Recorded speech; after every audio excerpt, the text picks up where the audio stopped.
The second book of Samuel, chapter 1.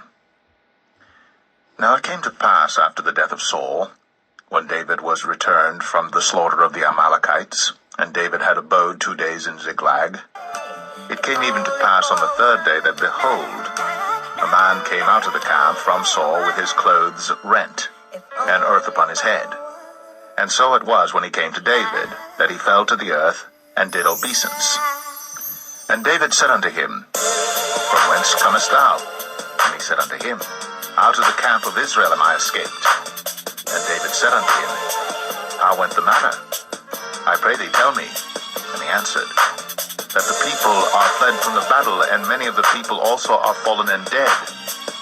And Saul and Jonathan his son are dead also. Then David said unto the young man that told him, How knowest thou that Saul and Jonathan his son be dead? And the young man that told him said, As I happened by chance upon Mount Gilboa, behold, Saul leaned upon his spear, and lo, the chariots and horsemen followed hard after him. And when he looked behind him, he saw me, and called unto me, and I answered, Here am I.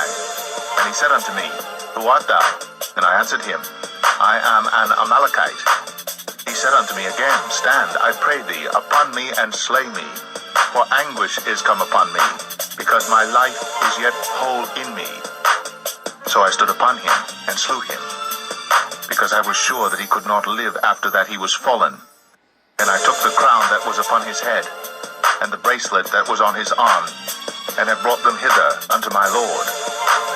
Then David took hold on his clothes, and rent them, and likewise all the men that were with him. And they mourned, and wept, and fasted until even, for Saul and for Jonathan his son, and for the people of the Lord, and for the house of Israel, because they were fallen by the sword. And David said unto the young man that told him, Whence art thou? And he answered, I am the son of a stranger, an Amalekite. And David said unto him, How wast thou not afraid to stretch forth thine hand to destroy the Lord's anointed? And David called one of the young men and said, Go near, and fall upon him. And he smote him that he died. And David said unto him, Thy blood be upon thy head. For thy mouth hath testified against thee, saying, I have slain the Lord's anointed. And David lamented with this lamentation over Saul and over Jonathan his son.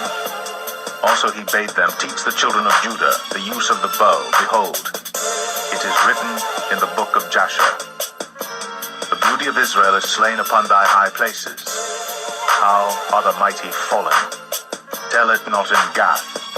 Publish it not in the streets of Ashkelon, lest the daughters of the Philistines rejoice, lest the daughters of the uncircumcised triumph. Ye mountains of Gilboa, let there be no dew, neither let there be rain upon you, nor fields of offerings. For there the shield of the mighty is vilely cast away, the shield of Saul, as though he had not been anointed with oil.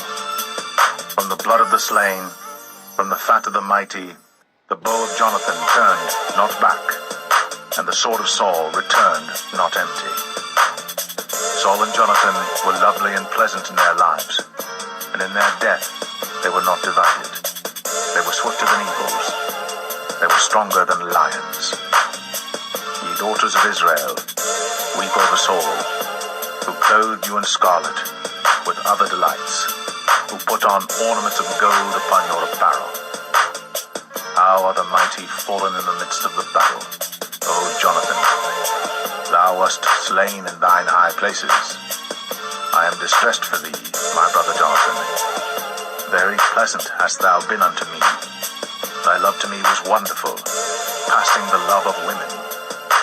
How are the mighty fallen, and the weapons of war perished.